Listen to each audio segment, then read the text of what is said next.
They're going to dime right now.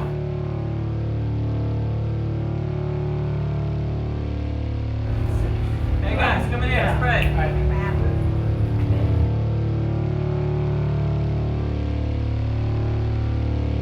You're at 4 minutes of the hard curfew. I hope we don't screw up tonight royally, considering we are filming it.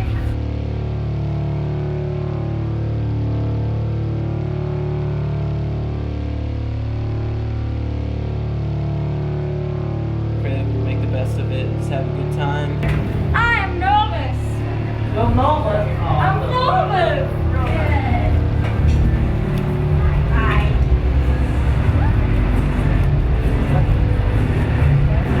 I'm so excited!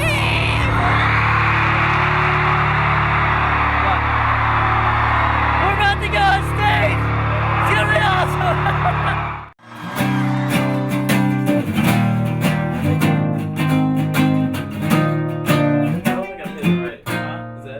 The Final RIOT tour was the most frustrating tour we've ever had to put together in the history of our touring lives.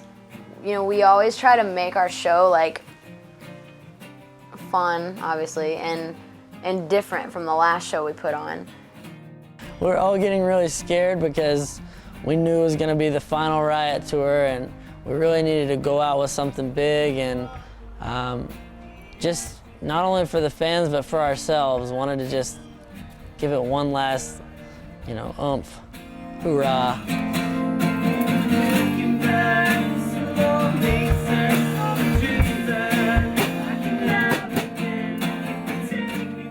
We went over to Josh and Zach's house, and we were up in their room and just sitting down trying to get all of our songs put together, maybe a set list, and figure out if we wanted to do any covers or what we wanted to do acoustically. This is the problem we always run into.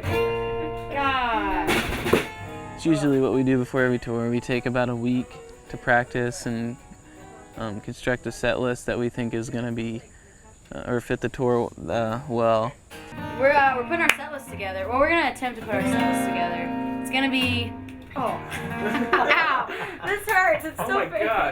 It was fun for us to even just get together and not really have to work, but just kind of discuss things. It was kind of fun. So I was late to it, so I feel really bad about that. So I'm sorry, guys. I love you. I'll be on time next time. All right, so it's day one, practice for the Final RIOT tour. We're all here except for Haley, of course. But we'll see how it goes. We went to a rehearsal space to practice for the tour. We had our production set up and all our crew come up. So we're in the rehearsal hall, all trying to figure it all out, figure out the show, the set list, the look, the everything, and it was just being difficult. It's always hard to start off from scratch because that's the hardest part. The main thing is to come up with an intro for us and then an outro, because those are the most important parts of the show, I think, because that's what kids remember. I think the first song and the last song. That's what we deal with every practice. FYI, Haley just woke up and will be there ASAP. Hey, at least it wasn't me today, really, sorta. Yeah, it's never Haley. Oh wait, it's always Haley. It was very difficult because it's like our last tour in the U.S. on this album cycle, and we wanted it to be a great show. This is the part where we sit forever. We sit forever and try to figure out something to play, and we won't figure out anything. And somebody will be like, okay, let's just do something. And then we'll figure it out like 2 days later. We'll just play nothing today, probably.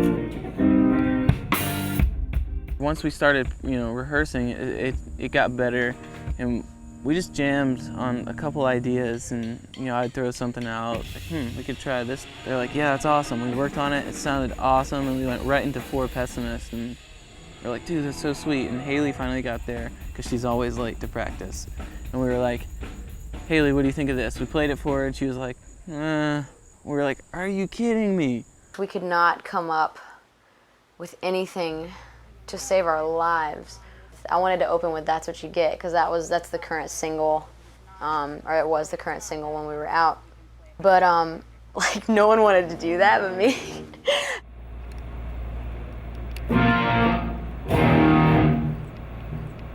Day 2. Trying to figure out an intro still.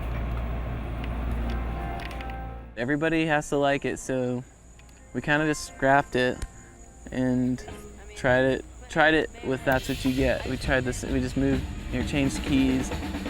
Didn't work, so we were like, man, this sucks. Basically wasted a whole nother day. It was hard for us to even get along how much we were just like going head to head with everything. We just fought for like 3 hours and then left. We hate intros. We're not good at them.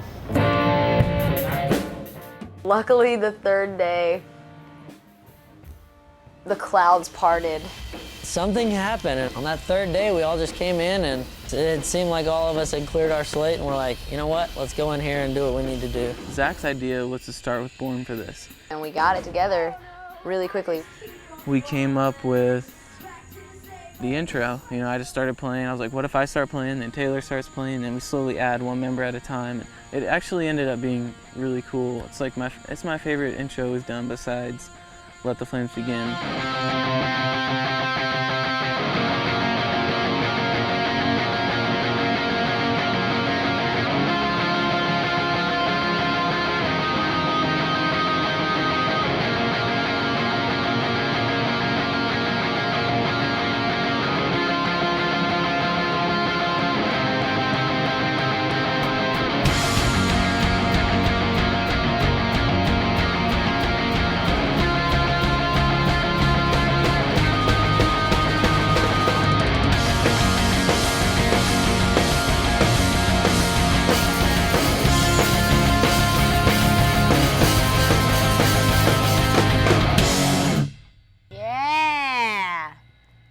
Tour.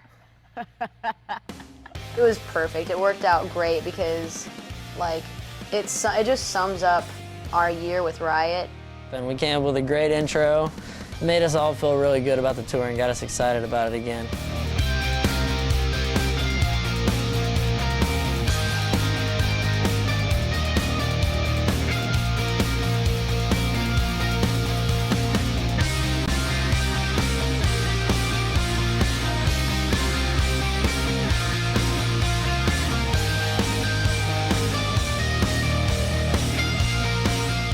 We finally finished with rehearsals and we hit the road.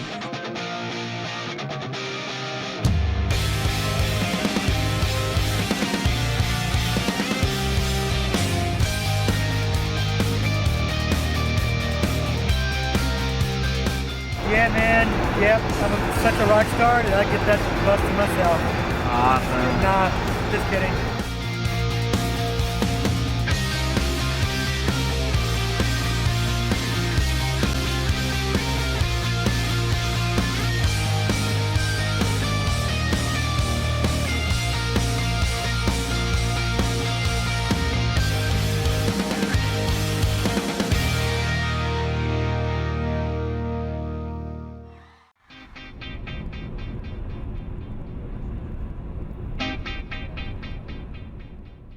It's a different story for me.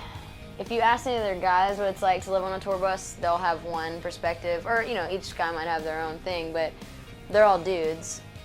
I have never toured on a bus with another girl. I've always been the only girl since I was 16. There are times when I want to rip my hair out, but for the most part, I think the guys have it worse than me. Haley can be like just one of us dudes and hang out with us and just have a good time, and then other times she can be really girly and she likes makeup and all that kind of stuff. But it's kind of weird having a girl in a band, but you'd think it could be a lot worse. Like having Haley is basically like having a dude, but not really. That sounds bad. but she's just one of us guys, and well, she's like a sister. You know, the guys are probably thinking, yeah, we're going on tour, woo! And they get there and they're like, oh, we can't be guys, there's a girl here.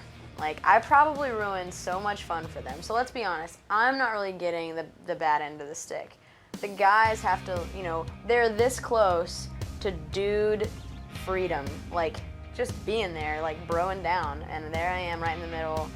The bus is an interesting way of living. It's a lot smaller than it seems. It's like, oh, that's awesome. You know, it'd be sweet to tour in a bus, but with 10 to 12 people on a bus, it's basically like, I don't know, it's weird. Bunks are kind of weird. They're like little coffins that you get in, and it's scary when your driver hits the rumble strip or something. Like, think about it, if you get in a wreck, you're not buckled in, you're just gonna fly like just a little insect, just gets flicked. Jeremy always sleeps in until about 2 in the afternoon because he stays up till about 5 or 6 in the morning. No joke. Let's go wake him up.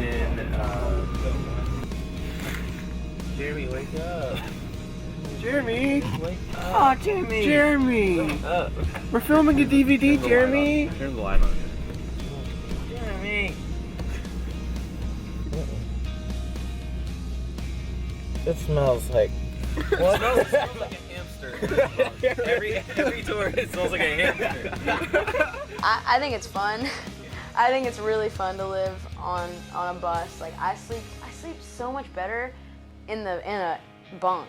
I think because it's like small. If no one wakes me up and the bus is still rolling, I'll sleep till 3 in the afternoon. Living on a bus is awesome. We actually kept our buses really clean on this tour, for the most part. Well, I thought it was pretty clean anyways, but whatever. You tend to eat a lot of Hot Pockets and peanut butter and jelly and frozen like ice pops because there's a freezer. And you eat cereal all the time. Cap'n Crunch, it's on our rider every day. We get a box every day. And we just eat it every night. And that's why we have rolls. It definitely beats a 12-passenger van, that's for sure. This is Lamb of God. I mean, being on tour is just basically playing shows, eating food, and stopping at truck stops and getting unbelievable things that you will not find in any other stores. Fun things we do on tour. Basically, all we do, to sum it up on tour, is just wake up super late and always say that we're gonna get up early and work out. But we get up late from the night before eating tons of cereal and after show food. And we wake up really late. Some days, if it's an off day, we go to the mall. Other days, it's sit around, normally do sound check, and then we ride bikes or just do something outside or just get online and talk to friends. But there's the occasional fun day where we all just go crazy and do something fun.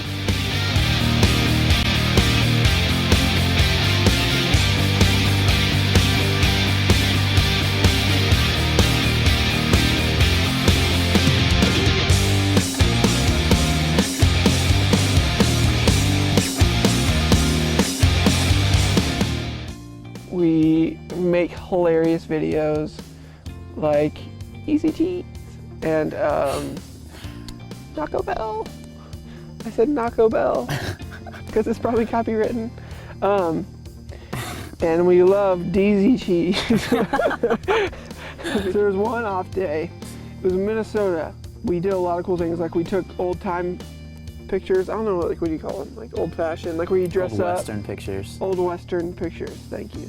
Rode amazing roller coasters. They were actually really scary.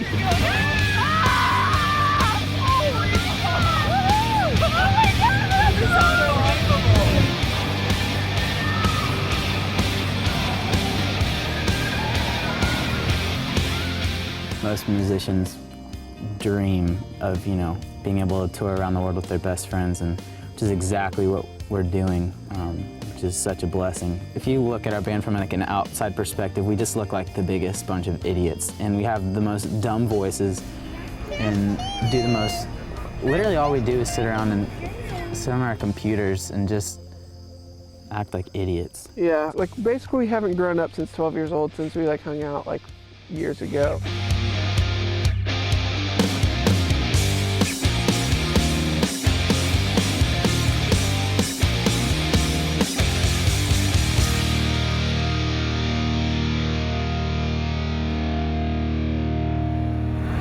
So we're in Oklahoma. So first time here as a band, and it's bright as crap. I can hardly open my eyes, and we're playing here. And I don't know, we're about to go walk around in the town because we have nothing to do. Should be fun. And Taylor's right here to tell you some more info.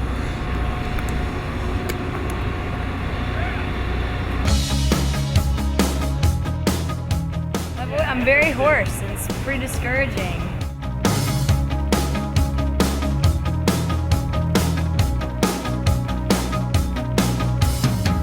I wanted Chad to be here to more for this.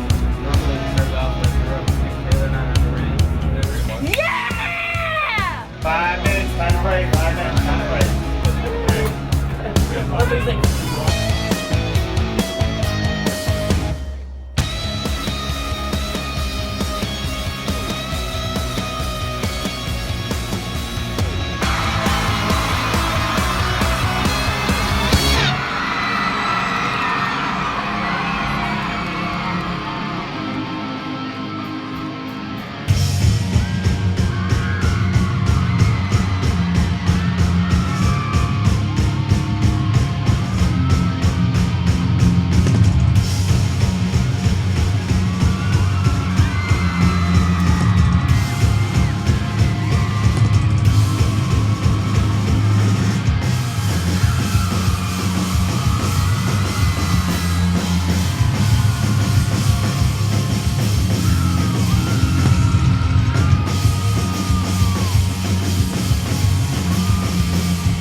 It was an explosion, like every night. It didn't matter. It didn't matter where we were or the size of the crowd. Like when we broke into the verse of Born for This, and I held out the mic for the first line that the crowd sings, every night, my ears, dude, just, it was awesome. There's no feeling like that. We gotta write another song like that, man.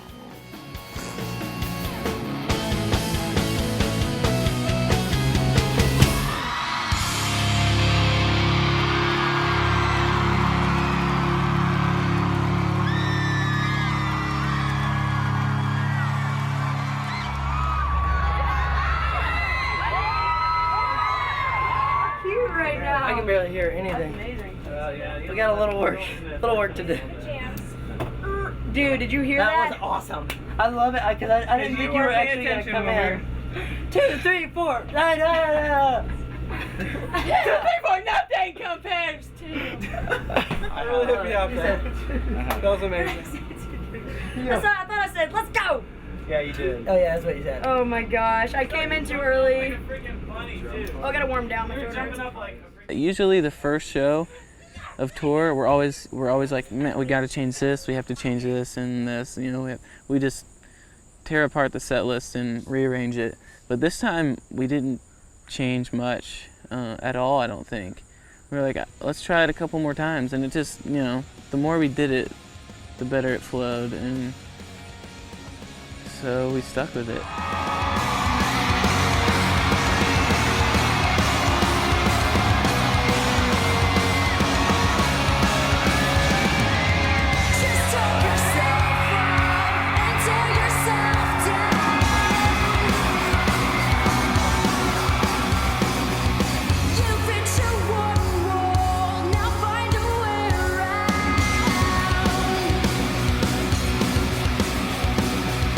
What's the problem?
daily life is a circus. I have a day sheet right here. This is a day in the life of Paramore. This is our schedule for every day. It's really weird to not have anything planned, but somebody else plans out your day for you and they give it to you on a piece of paper. But it makes life easy. It's pretty awesome. Where we have to be, exactly what time, and exactly what we're doing, what time we go on stage. We know when we wake up in the morning we're gonna have a meet and greet at some point in the day. We're gonna have sound check. And a lot of times there are little radio visits or performances that we have to, wake up early and do. There's things like that you know are gonna happen. Some days you wake up stoked to do it, and some days you're like, oh my gosh, I feel like crap, I'm miserable, and I don't wanna pretend that I feel awesome. Like, you feel like it's just Groundhog Day, We got to go to a lot of cool cities on this tour. I just love going to all the cities so I can eat the food that they have there that we don't have here. Zach talks about food every time he talks. Sorry. Chipotle, I know, I'm so hungry right now. A couple of my favorite places that we went to on this tour, I like the West Coast. Seattle was really sweet. We saw Def Cab play in their hometown, that was really fun. Played a really cool festival. I played my new drum kit, it was amazing, and it's basically like the woods out here. It's just leaf camo, it's amazing. We got to play Central Park, which was beautiful. I've really never been to Central Park, and especially the area we played, it was cool. You couldn't even see any buildings really, and you almost didn't feel like you were in New York, but you had the New York crowd, and it was awesome. It was a lot of fun. And I love the South too, like the Southeast.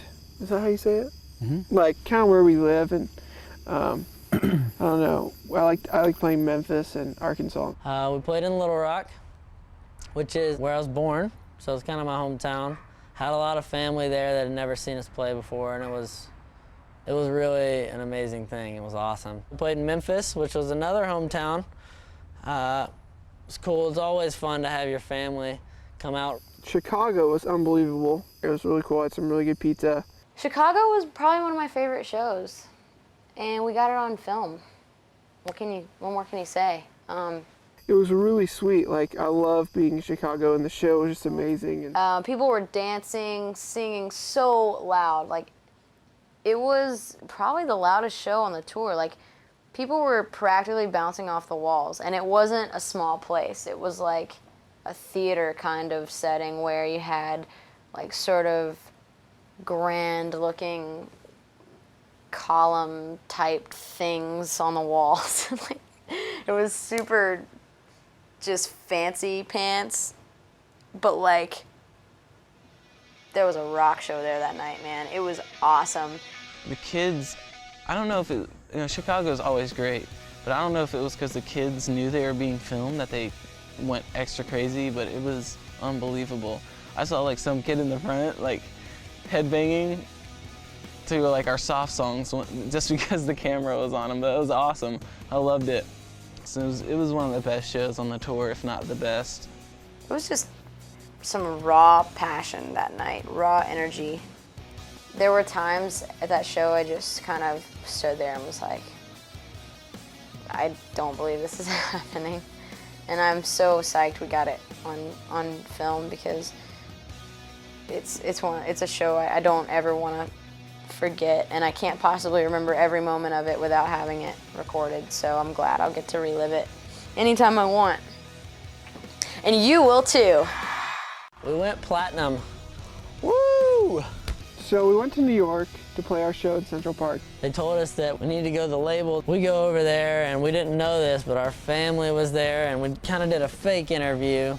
I had to like sort of separate from the pack for a little bit to put some makeup on and try to look presentable. And when I came back, I went looking for the guys. I was like, where are they? And I thought I was late because everyone was getting ready for press.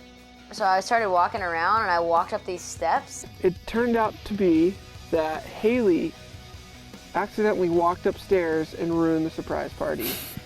I walked into a room full of everyone we work with, our families, everyone.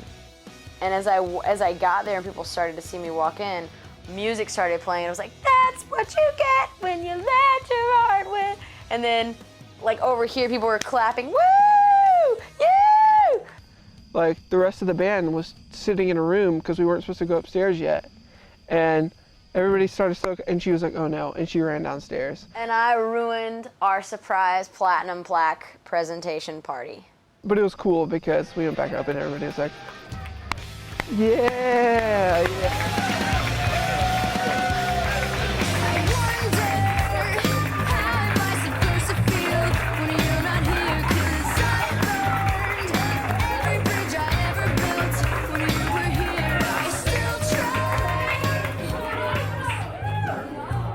But it was crazy, you know, these huge plaques with the platinum record in the middle. It's amazing to think that a record we put out went platinum, sold 1 million records. It's, you know, it's definitely a dream come true for me. This is so crazy! I can't believe it. Hey, yeah, sure. This is like pictures galore. It's like photo shoot 101. It was an amazing accomplishment, something that, to be honest, in my wildest dreams, I would have never even thought that happened. It's crazy because, especially like at this time, like in CD sales, like no one sells that. It's been such a blessing to be a part of something that really made it. It feels good. We have an amazing label. We have an amazing team that works for us, and like they always, you know, we work hard as a band, but they're always there backing us completely on everything that we do, every decision that we make and risk that we take. They believe in us, and it's cool to see them, you know, really push and work hard for us, and to know that we like got to this point together. It was just a great day. There it is, it's on my wall if you want to pan over there, Brandon. Slightly larger than the gold plaque, I would say. I'm definitely thankful for it, and I feel really blessed, and I want to thank our fans for that, because they're the reason we were able to, you know, to get to that point. New York was a huge day for our band, and for everyone that works like on anything Paramore. Like everyone just had such a great feeling and sense of accomplishment that day, and pride, and it was good. It was a cool way to kind of end the U.S. album cycle of Riot. The last night, I guess, of the Final RIOT tour was epic, I guess. Like, for our set, everyone came out during our last song, Misery Business, and like people were like air guitaring, and people were just like standing on top of our ramp, like Pirates of the Caribbean style, like swaying. There's like 20 dudes on the stage. Yeah, it was just a party, you know, and then at the end we all like the whole tour bowed together, and That last night was insane. And then right afterwards, which people didn't really get to see, we walked backstage and everyone was so hyped up from that. Everyone was just, whoa! Everyone was screaming. Just, it was the most unbelievable thing ever. Like even me, like I became this crazy man that just started yelling louder and crazier than I've ever yelled ever. And it was like the most joyful experience ever. I tried to slide and I like just totally killed myself. I wanted to die. I wish that could happen every single night.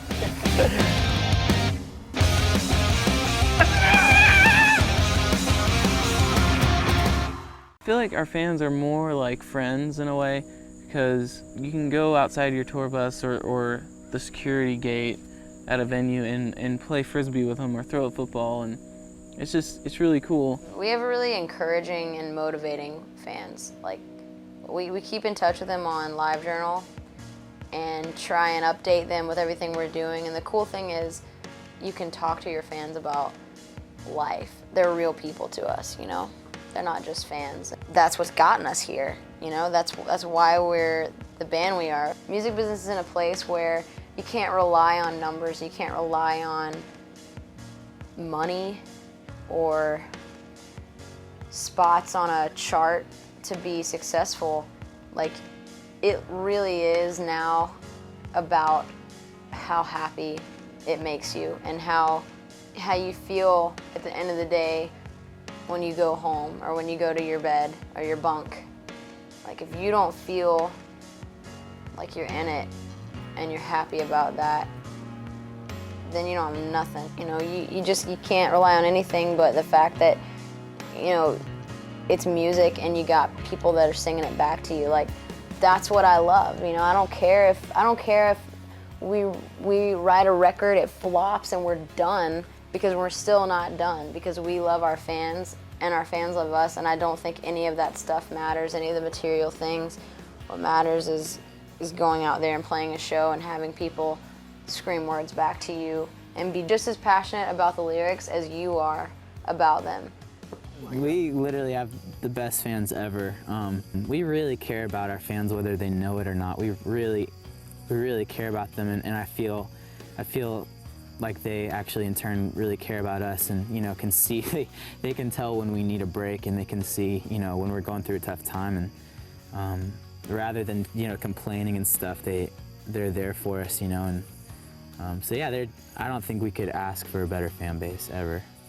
Paramore could have been such a different band if we wouldn't have gone the route that we did, and known how important fans were, and really made it our goal to be in contact with them and just to keep in touch and really just to be friends with them.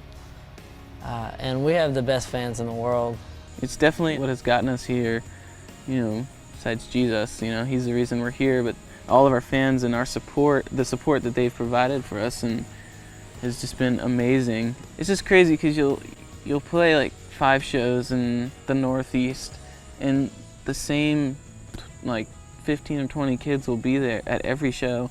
I've met a bunch of kids that are like, yeah, this is like our 27th show.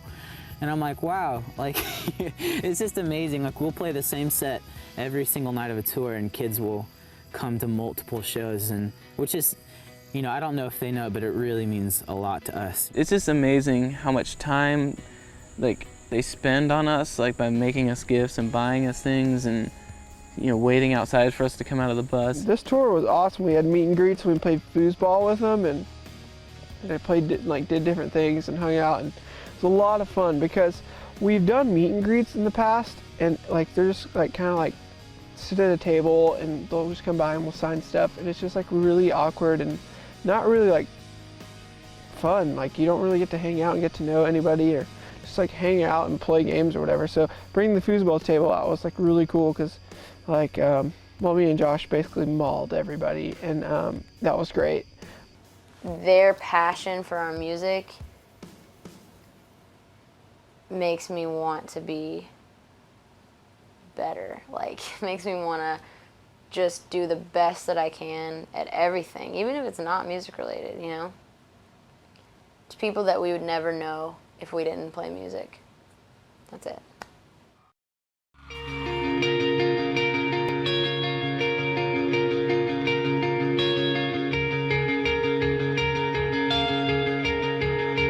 Well, it's over. The Final Riot is complete. Now, just thinking back to the band we were then and the band we are now, I think we've still got a lot to say, and I'm excited to say those things on the next record and to feel the way I feel about Riot. I don't know, I'm psyched. Riot has done us well, changed my life. Just thinking back like to the Final Riot tour, it was like the one and only tour, besides maybe the Jimmy Eat World tour, that I woke up every day and I was like super excited to like hang out with the dudes on that tour, like all the other bands, and like Paper Out was just like, those dudes were so much fun to hang out with, and Phantom Planet were like the coolest dudes ever, and such rock stars, they're so cool, and Jack's Mannequin. And I mean, just like everybody just together collectively, it was just like such a good tour and so much fun, and just having, I don't know, we just had a huge light show, and just like we thought really hard for our show, and it was just like, I just felt like it was really well put together. Right? Yeah. I don't know, I didn't finish school, so Super. it was super. We've accomplished so much more than any of us could have ever imagined, that it's weird to say that we have to make new goals now. So, I mean, I don't know, I guess my goal and hope for Paramore in the future is continue making good music and continue gaining fans just like the ones we already have, and I'll be fine. The only thing we can really do is make a record that we're personally super proud of. So yeah, it's gonna be a cool new chapter of everything. In the future, for Paramore, we're going to write this third record. I'm kind of nervous because we just, this Riot was so big for us and we didn't expect it, and now we have to kind of beat it in a way, which I don't think anyone in our band is just gonna let us write an okay album. And I know it's gonna be better than Riot, but it's always nerve-wracking because we want our fans to be, pleased with what we come out with. So, but it's exciting. We're gonna record it here in Franklin, and we'll see what happens.